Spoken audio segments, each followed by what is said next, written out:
प्यारे बच्चों, इंग्लिश वाले महेश सर की क्लास में आपका वेलकम है। क्लास 12th इंग्लिश की पहली book flamingo, chapter number 7 the interview. हमेशा की तरह से इसकी वेरी शॉर्ट समरी और खास बात, ये चैप्टर 2 पार्ट में लिखा हुआ है। तो सबसे पहले पार्ट फर्स्ट, तो देखिए इसमें से मैंने 2 वन आंसर दिए हैं। ये जो ओनली वन आंसर है ये पार्ट फर्स्ट में से है, जो कि एक ऐसे एक आर्टिकल है, और दूसरा जो पार्ट है उसमें एक इंटरव्यू बताया गया है, मतलब एक इंटरव्यू हुआ है एक जर्नलिस्ट और एक प्रोफेसर के बीच में। ये उसमें से ओनली वन आंसर है। तो इस चैप्टर में से एक ही वन आंसर देना पॉसिबल नहीं था। अब मुझे पता है क्लास में आपको ये चैप्टर समझ में नहीं आया होगा, बहुत ही अटपटा सा है, अटपटी सी लाइन है, अटपटे से वर्ड हैं, लेकिन जब तक इंग्लिश वाले सर मौजूद हैं इस दुनिया में आपको डरने की आवश्यकता नहीं, क्योंकि हम अपने हर चीज़ को सरल बनाते हैं। तो चलिए इस चैप्टर को शुरू करते हैं। सबसे पहले देखेंगे इसकी वेरी शॉर्ट समरी। हाँ, द इंटरव्यू जिसका अर्थ होता है साक्षात्कार, इसको लिखा है क्रिस्टोफर सिल्वेस्टर ने। तो इसका जो पहला पार्ट है उसमें एक आर्टिकल में बताया गया है कि इंटरव्यू के पॉजिटिव और नेगेटिव व्यूज क्या हैं। चलो पहले ये समझ लो। तो आखिर ये इंटरव्यू होता क्या है? बहुत ही सिंपल है। माना कोई जर्नलिस्ट, कोई पत्रकार किसी सेलिब्रिटी के पास जाए। अब सेलिब्रिटी अलग अलग तरह के हो सकते हैं, कोई राइटर हो सकता है, कोई क्रिकेटर हो सकता है, कोई एक्टर हो सकता है, एक्ट्रेस हो सकती है, या कोई पॉलिटिक्स हो सकता है। अब वो उससे जाके कुछ सवाल पूछे, बात करे, उससे कुछ जानकारी लेना चाहे। अब जानकारी 2 तरह की है। आपको पता है हर व्यक्ति की 2 लाइफ होती हैं, एक प्रोफेशनल लाइफ होती है और एक पर्सनल लाइफ होती है, मतलब जो वो काम करता है। अब माना किसी खिलाड़ी से पूछे कि भाई आपने ये इसमें सेंचुरी बनाई थी, अगले मैच में कितने बनाओगे, आपकी फिटनेस क्या है, वो तो प्रोफेशनल बात हो गई, तो उनको तो आराम से बता देगा। लेकिन पर्सनल पूछे कि तुम्हारी कितनी गर्लफ्रेंड है, तुम्हारी वाइफ के साथ तुम्हारा झगड़ा है, क्या तुम्हारा डिवोर्स हो रहा है, तो बताओ, उसका दम सा घुटा लगेगा। तो बस यही है। इसीलिए जो इंटरव्यू है, जो साक्षात्कार है, उसके पॉजिटिव और नेगेटिव व्यूज हैं। कुछ लोग इसको पॉजिटिव बताते हैं, कुछ लोग इसको नेगेटिव बताते हैं। बस यही है इस चैप्टर में, यही है इस आर्टिकल में। तो सबसे पहले इसकी वेरी शॉर्ट समरी देखो। तो देखिए, इन दिस ऐसे, इस निबंध में, यहां पर आप आर्टिकल भी लिख सकते हो। इस आर्टिकल में द राइटर, जो लेखक है क्रिस्टोफर सिल्वेस्टर, टेल्स बताता है पॉजिटिव सकारात्मक एंड नेगेटिव और नकारात्मक व्यूज, विचार अबाउट इंटरव्यू के बारे में। यानी कुछ सकारात्मक बातें और कुछ नकारात्मक बातें।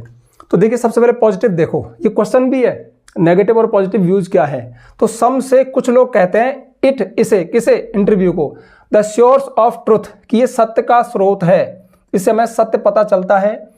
एंड इन प्रैक्टिस, और व्यवहार में, इट इज एन आर्ट, एक कला है।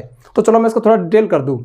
सत्य का स्रोत कैसे है? तो देखिए किसी फेमस व्यक्ति के बारे में हमारे पास जो भी जानकारी आती है वो मोस्ट ऑफ इंटरव्यू से ही आ सकती है।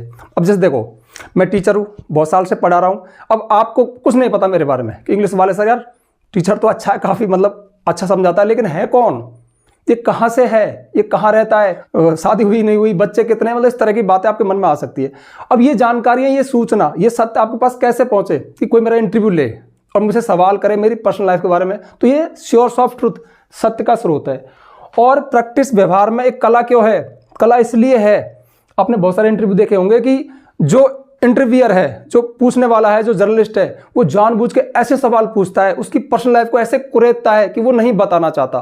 तो फिर एक कला क्यों हो गई कि सवाल को वो पूछेगा घुमा फिरा के, और वो फिर घुमा फिरा के जवाब देगा। आपने पॉलिटिशियन से पूछा होगा, जैसे राजनेता उनसे इंटरव्यू लेते हैं कि क्या आप पार्टी को छोड़ रहे हो? नहीं, मेरा कोई विचार नहीं। भले ही वो छोड़ना चाह रहा है तो बताएगा थोड़ी कि मैं छोड़ रहा हूँ। या कोई फेमस एक्टर है, अच्छा तू फिल्म में जिस हीरोइन के साथ काम कर रहा है उससे तेरा अफेयर है क्या? तो कह देगा कि है, नहीं कहेगा। तो बात को घुमाएगा, वो कहेगा नहीं, ऐसे तो हम सभी के साथ काम करते हैं, अफवाहें चलती रहती हैं। अब ये कला है कि बात को घुमा के कहा। तो कहीं अब जो पत्रकार है वो भी बहुत 30 मार खाए, वो भी बात को घुमा फिरा के फिर ऐसे एंगल से लाएगा, कुछ ना कुछ जानकारी तो ले ही लेगा। तो इसलिए ये सत्य का स्रोत है, व्यवहार में कला है। अब इसकी बुराइयां हैं, नेगेटिव व्यू है। ऑन द अदर हैंड, दूसरी ओर, सम से कुछ कहते हैं इट, इसको, एन अनवारंटेड, एक अनचाही, इंटरजन, घुसपैठ, in someone's, in some person's life, someone's life, person नहीं आएगा, इन समवंस लाइफ, किसी के जीवन में। तो कुछ लोग इसे किसी के जीवन में एक अनचाही घुसपैठ मानते हैं। माना कोई क्रिकेटर है, आराम से खेल रहा है बेचारा, कोई पॉलिटिशियन है, अपना काम कर रहा है, और अब जाकर तुम उससे बेतुके सवाल करो कि तुम्हारी गर्लफ्रेंड कितनी है, तुम्हारी बीवी क्यों भाग गई, या तुम किससे शादी कर रहे हो, या तुमने वो घोटाला क्यों किया था, या तुमने मैच फिक्सिंग, मतलब ऐसे कुछ सवाल पूछो। तो फिर उनके जीवन में एक अनचाही घुसपैठ हो जाएगी। या फिर आप पर्सनल लाइफ भी पूछो कि तुम्हारा घर कहाँ है, तुम्हारे अकाउंट में कितने पैसे हैं, तो भी एक अनचाही घुसपैठ है। मैं नहीं चाहता कि मेरे बारे में किसी को पता चले कि मैं कौन हूँ, क्या हूँ। तो इसलिए फिर ये इसका नेगेटिव व्यू हो गया। इट इज, गैप सा दिख रहा है, इट इज, ये है इज, इट इज, अरे इज तो यहां पे भी है यार। इट इज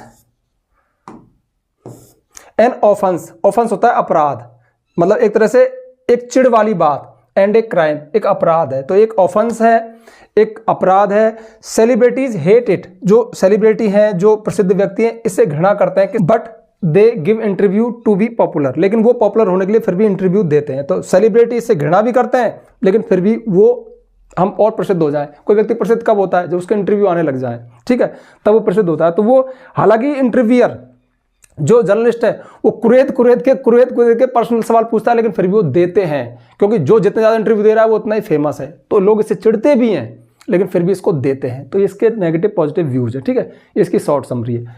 अब जो हमारा पहला पार्ट है, इसमें से ओनली वन आंसर। तो देखिए ये है, इन दिस आर्टिकल, इस निबंध में या इस पैराग्राफ में, इस लेख में, द ऑथर, लेखक, टेल्स अस, हमको बताता है positive and negative views about interview, interview के बारे में सकारात्मक और नकारात्मक पक्ष। सम टेल्स नहीं आएगा, टेल आएगा, सम प्लूरल है ना, सम टेल, कुछ बताते हैं। It the source of truth, कुछ इसे सत्य का स्रोत बताते हैं। एंड इन प्रैक्टिस और व्यवहार में, इट इज एन आर्ट, एक कला बताते हैं। ये मैंने बता दिया कि सत्य का स्रोत क्यों है, क्योंकि जानकारी इससे ही आती है। वेरी, जबकि अ लॉट ऑफ पीपल, जबकि बहुत सारे लोग, हेट इट, इससे घृणा करते हैं। क्यों? जैसा कि it is an unwarranted intrusion in their life, क्योंकि उनके जीवन में अनचाही घुसपैठ है, जिसे वो नहीं चाहते कि मेरे बारे में कुछ पता चले। इट इज एन ऑफेंस, ये एक दुस्साहस है, मतलब ऐसा साहस, मतलब जो नहीं करना चाहिए, फिर भी पत्रकार करते हैं, पूछते हैं, कुरेदते हैं। क्राइम, एक अपराध है। एंड इमोरल, और अनैतिक बात है, नैतिक बात नहीं है कि किसी के जीवन में झांक के देखा जाए कि उसकी पर्सनल लाइफ में क्या चल रहा है। और जैसे मैंने बताया, हर व्यक्ति की दो लाइफ होती है, प्रोफेशनल लाइफ और पर्सनल लाइफ। अब पर्सनल लाइफ सबकी सीक्रेट होती है, वो वास्तव में उल्टी पुल्टी होती है, उसमें कुछ ना कुछ ऐसा होता है जो रिवील ना हो, ऐसा लोग चाहते हैं। और पत्रकार, जर्नलिस्ट, जो इंटरव्यूअर है, वो हमेशा उसी बात को मुद्दा बना के पूछता है कि सर उसके बारे में बताओ, उसके बारे में बताओ, मतलब उसका जो नेगेटिव व्यू है ना, उसको बाहर लाना चाहते हैं। बस यही लड़ाई है। इसीलिए लोग इंटरव्यू से हेट भी करते हैं, लेकिन फिर भी देते हैं। अब चूंकि ये चतुराई का काम है, वो जानबूझ के ऐसे क्वेश्चन पूछेगा, ये छिपाएगा, तो एक आर्ट, एक कला भी हो गई।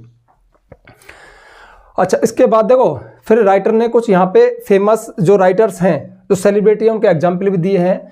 तो द ऑथर प्रेजेंट्स, लेखक प्रस्तुत करता है सम एग्जाम्पल्स, कुछ उदाहरण ऑफ फेमस सेलिब्रिटीज, प्रसिद्ध सेलिब्रिटीज के, लाइक जैसे कि मार्क ट्वेन, एक बहुत बड़ा ऑथर था, लेखक था, राइटर था।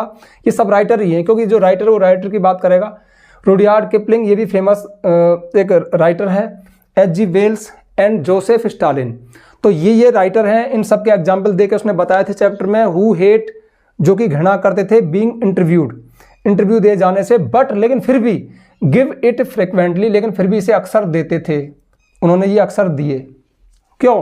क्योंकि अब देखो, इसमें तो एक एग्जाम्पल ऐसा भी आया कि एक तो ऐसा व्यक्ति था, मैं पता नहीं कौन सा था, नाम भूल गया, उसने कभी इंटरव्यू नहीं दिए, लेकिन बाद में लोगों को किससे सुनाता था कि देखो मैंने किसी को इंटरव्यू नहीं दिए, लोगों ने मेरा इतना पीछा किया, लेकिन फिर मैंने किसी को इंटरव्यू नहीं दिया। अब जब वो ऐसे बोल रहा है ना, तो ये भी एक इंटरव्यू हो गया। यानी जिस चीज से वो हेट कर रहा है, वो चीज उससे हो रही है। यानी हर व्यक्ति कहीं ना कहीं अपने आप को पॉपुलर करना चाहता है, और उसका एक सबसे अच्छा मीडियम है इंटरव्यू। चलो, ये हो गया। और देखो, एक एग्जाम्पल और दिया है, सॉल बिलो, एक ये भी एक राइटर है, फेमस व्यक्ति है, सेलिब्रिटी है। इन्होंने क्या कहा? सॉल बिलो टेल्स, बताते हैं, इज इट टेल्स, इट आएगा यार यहाँ पे, मैं गलती क्यों करता हूँ, इतनी गलती होती है। तो Saul Bellow tells it like thumbprints on his windpipe. Windpipe होती है ये गला, वाइंड पाइप, ठीक है, ये गले की श्वास नली, इस पर थंबप्रिंट्स, अंगूठे के निशान, मानो किसी ने मेरा गला दबा दिया। तो ये सॉल बिलो तो इसको ऐसा बताते हैं कि मेरी श्वास नली पर अंगूठे के निशान, मतलब जब मेरा किसी ने इंटरव्यू लिया तो माना मेरा गला ही दबा दिया, क्योंकि क्वेश्चन ही ऐसे पूछते हैं, बहुत निजी, बहुत पर्सनल, उनको कोई बताना नहीं चाहता। एट लास्ट, अंत में, द ऑथर कंक्लूजेज, अंत में जो लेखक है वो निष्कर्ष देता है, दैट की interviewer is always at the upper position, कि जो इंटरव्यूअर होता है, जो साक्षात्कार करता होता है, साक्षात्कार लेने वाला होता है, वो हमेशा एक अपर पोजीशन पे होता है। Then the interview. इंटरव्यू होता है साक्षात्कार दाता। अब दो वर्ड हैं ये, इंटरव्यूअर, देखो इंटरव्यू तो हो गया साक्षात्कार, इंटरव्यूअर हो गया साक्षात्कार लेने वाला, और इंटरव्यू हो गया साक्षात्कार देने वाला। तो जो साक्षात्कार लेने वाला होता है, जो जर्नलिस्ट होता है ना, वो हमेशा अपर पोजीशन पे होता है। क्योंकि देखो अब एक बार बताओ यार, तुम मुझसे क्वेश्चन पूछने आओगे तो मैं तो नीची पोजीशन में हूँ, तुम कुछ भी पूछ सकते हो, तुम सवाल करोगे मैं जवाब दूंगा। सवाल कौन करता है? टीचर। जवाब कौन देता है? स्टूडेंट। टीचर ऊपर पोजीशन पे, वही एग्जाम्पल समझ लो कि चाहे भले राष्ट्रपति, चाहे प्रधानमंत्री है, चाहे कोई भी है, कोई बड़ी सेलिब्रिटी है, कोई खिलाड़ी है, क्रिकेटर, कुछ भी है, लेकिन जब इंटरव्यू जो व्यक्ति लेता है ना, वो हमेशा बड़ी पोजीशन पे होता है, क्योंकि उसकी कमान उसके हाथ में, बेटा मैं कुछ ही पूछ सकता हूं। इसलिए interview is the best medium of communication and truth. जो इंटरव्यू है वो कम्युनिकेशन यानी आपस में संवाद का और सत्य का सबसे अच्छा मीडियम है, सबसे अच्छा साधन है। तो ये इसका एक वन आंसर हो गया। और चैप्टर के बारे में तो नहीं कहा, लेकिन इसके बारे में मैं कह भी सकता हूं कि इसको आप लिख देना। 95% संभावना है कि आपको पूरे नंबर मिलेंगे, क्योंकि इसमें ज़्यादा मैटर है नहीं। इस चैप्टर में आपको वो पढ़ने में अटपटा लगा होगा, लेकिन है नहीं। इसकी जो दम थी, जो आत्मा थी, वो मैंने आपको निकाल के बता दी कि भैया नेगेटिव पॉजिटिव दोनों बातें हमें पता चलती है इंटरव्यू से। नेगेटिव इसलिए कि उनके जीवन में घुसपैठ की जाती है, जबरदस्ती वो चीज़ पूछी जाती है जो नहीं बताना चाहता। ठीक है, तो ये हो गया। अब दूसरा जो पार्ट है, उसमें जो हमारे इंडिया का हिंदू एक फेमस अखबार है, उसका एक पत्रकार है जिसका नाम है मुकुंद पद्मनाभन। ये एक बोलगाना यूनिवर्सिटी इटली के एक फेमस प्रोफेसर है, अम्बर्टो इको। इसका इंटरव्यू लेते हैं। अब जब बातचीत करते हैं तो बातचीत में क्या चीज़ निकल के आती है, वो मैंने इसमें समरी कर दिया। सिंपल सी बात है कि वो बहुत फेमस प्रोफेसर था। ठीक है, उसने बहुत सारी एकेडमिक यानी जो शैक्षणिक किताबें लिखी थी, लेकिन उसने एक फिक्शन बुक भी लिख दी।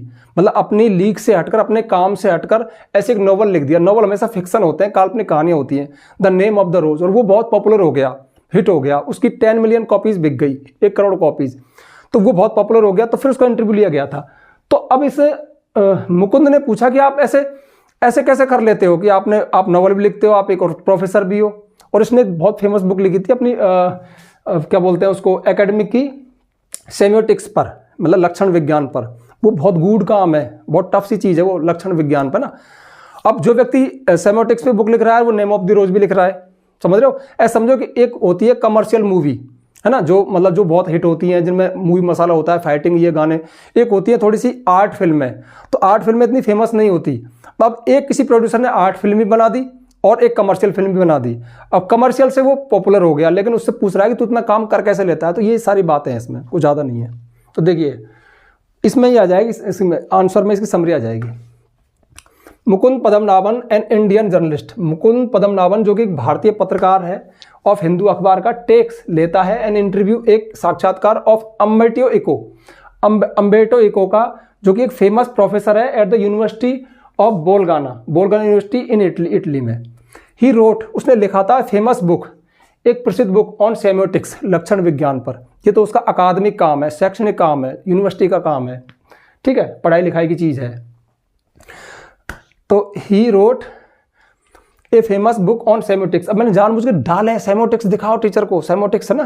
तो सेमियोटिक्स पे एक बुक लिखी, फेमस बुक। इसके अलावा अबव 40 से ऊपर एकेडमिक बुक्स, अपनी शैक्षणिक किताबें लिखी, पढ़ाई लिखाई की चीज़ें लिखी, and some books for children, और बच्चों के लिए कुछ बुक्स भी लिखी। बट लेकिन ही बिकेम फेमस, वो फेमस हुआ, पॉपुलर हुआ फॉर हिज फिक्शन नोवल, अपने काल्पनिक novel the name of the rose. Name of the rose की वजह से as it sold 10 million copies, जैसा कि इसकी 10 मिलियन कॉपीज बिकी थी। ठीक है, 1 मिलियन में 10 लाख होता है, तो 10 मिलियन में कितना हो गया, 1 करोड़। इसकी 1 करोड़ कॉपी बिक गई थी। जिस बुक की 1 करोड़ कॉपी बिक जाए वो बहुत हिट होती है, बहुत पॉपुलर होती है, तो उसने इसको फेमस कर दिया। मुकुंद पूछता है हिम, उससे, the secret of huge writing, की इतना विशाल राइटिंग कैसे कर लेता है, कि पढ़ाई लिखाई की किताबें भी लिखता है, 40 से ज़्यादा लिख दी, बच्चों की भी लिखता है, और ये नोवेल भी लिख दिया, और कुछ और नोवेल लिखे। तो कैसे कर लिया तूने, तू कितना लिख लेता है, इतना क्यों, मतलब क्या है इसका सीक्रेट, क्या है? तो इसके जवाब में इको बताता है, अम्बर्टो इको बताता है दैट ही राइट्स, कि वो लिखता है इन इंटरस्टिसीज। इंटरस्टिसीज का मतलब होता है खाली समय। ठीक है, कोई चीज़ का खाली वैक्यूम होता है, उसमें लिखता है। अब आपने जब आंसर में इस इंटरस्टिसीज को डाला ना, तो मौज हो गई। क्यों? आपने देखो नेम ऑफ द रोज भी डाल दिया, सेमियोटिक्स भी डाल दिया। ये मैं बीच में थोड़ा सा टीचर वाली बात पे आ गया, नंबर कैसे मिलेंगे, बहुत काम का वर्ड है। इस जो इंटरव्यू वाला जो पार्ट 2 है ना, इसकी आत्मा है इंटरस्टिसीज वर्ड में। इसको बोलते हैं खाली समय। अब खाली समय कैसे, एग्जाम्पल समझो। माना आप बस स्टॉप पे हो और बस का वेट कर रहे हो, बस आएगी 20 मिनट बाद, तो 20 मिनट इंटरस्टिसीज है, ये खाली समय है, ये वैक्यूम है। जैसे माना कि अब ट्रेन 20 मिनट बाद लेट आएगी, या कोई गेस्ट आपके घर पे आ रहा है और बोल रहा है कि मैं आधे घंटे में आ रहा हूँ, आप आधे घंटे तक कोई काम ही नहीं कर रहे हो, वो खाली समय। तो ऐसे बहुत सारे फुर्सत के क्षण हमारी लाइफ में होते हैं जिनको हम ऐसे ही गवा देते हैं इंतजार करते हुए। बहुत अच्छा एग्जाम्पल भी दिया था इको ने कि जब तुम नीचे से लिफ्ट से ऊपर आ रहे थे, माना मेरा घर, माना इको का घर 5 मंजिला है और इसने इसको नीचे से मतलब ऐसे वो लिया होगा, क्या बोलते हैं, अपॉइंटमेंट कि भाई मैं आ रहा हूं। तो जब तक तू लिफ्ट में आया था ना, इससे बोल रहा है मुकुंद से, तब तक मैंने एक छोटा सा आर्टिकल लिख लिया था। इसे बोलते हैं इंटरस्टिसीज, यानी खाली समय, फुर्सत के क्षण। यही कारण है कि मैंने इतनी सारी बुक्स लिख दी, नॉवल लिख दिए, मैं किसी भी क्षण को नहीं गवाता। अब ये चैप्टर क्यों दिया है यहाँ पे, ताकि स्टूडेंट को भी सबक मिले कि आप कितना टाइम वेस्ट कर देते हो, वो नहीं करना चाहिए। तुम क्या समझ रहे हो, चैप्टर ऐसे फेंक दिए, इनमें कुछ ना कुछ होता है, कोई बात होती है जो स्टूडेंट के दिमाग को तक पहुंचनी चाहिए, उनको कोई प्रॉफिट मिले, फायदा मिले, कोई शिक्षा मिले, कोई मोटिवेशन मिले, इसलिए चैप्टर चुन चुन के रखे जाते हैं। तो इसमें ये है, इसमें पूरा सार इस वर्ड पे है, इसको तो लिख के ही आ जाना, ठीक है, बहुत काम का वर्ड है। तो Eco tells the reason of his being famous. Eco अपने फेमस होने का कारण एक और बताता है, that even his academic works, कि उसका जो शैक्षणिक काम है, जो पढ़ाई लिखाई की, जो कॉलेज की, जो सेमोटिक्स की चीजें है ना, तो उसके एकेडमिक वर्क्स में ही राइट्स इनफॉर्मल, वो अनौपचारिक तरीके से लिखता है, एंड फनी वे, और उसको भी फनी वे, मजाकिया वे में लिखता है, मतलब बहुत कठिन कठिन बातों को मजा। अब वही तो बात है यार, जैसे आप देखो टीचर तो बहुत सारे पढ़ाते होंगे आपको, लेकिन जो टीचर थोड़ा सा एग्जाम्पल से बताता है, स्टोरी क्रिएट करके बता देता है, थोड़ा हंसा देता है आपको, थोड़ी कठिन चीज़ों को ऐसे मजे मजे में बता देता है, ऐसे हंसते हुए मेरी तरह से, वो आपको अच्छा लगता है। वही बात इसका था इको का, कि ये वैसे तो गंभीर प्रोफेसर था, गंभीर सब्जेक्ट का था सेमोटिक्स, लक्षण विज्ञान, लेकिन फिर भी ये सारा काम थोड़ा सा ऐसे पर्सनल स्टोरी बता के कुछ ऐसे कर देता था, तो फेमस हो गया, इसलिए इसका नाम था, इसलिए इसका इंटरव्यू लिया गया। तो भैया ये थे आपका इंटरव्यू में से ओनली 1 आंसर, 2 दे दिए क्योंकि 2 थे। मैं समझता हूँ कि आपको काफ़ी बेनिफिट मिला होगा और ये कठिन सा चैप्टर समझ में आ गया होगा, ठीक है। अब हमारी फ्लेमिंगो हो गई पूरी, ठीक है। अब मैं पोएम करवाऊंगा, तो ठीक है, ओके, बाय।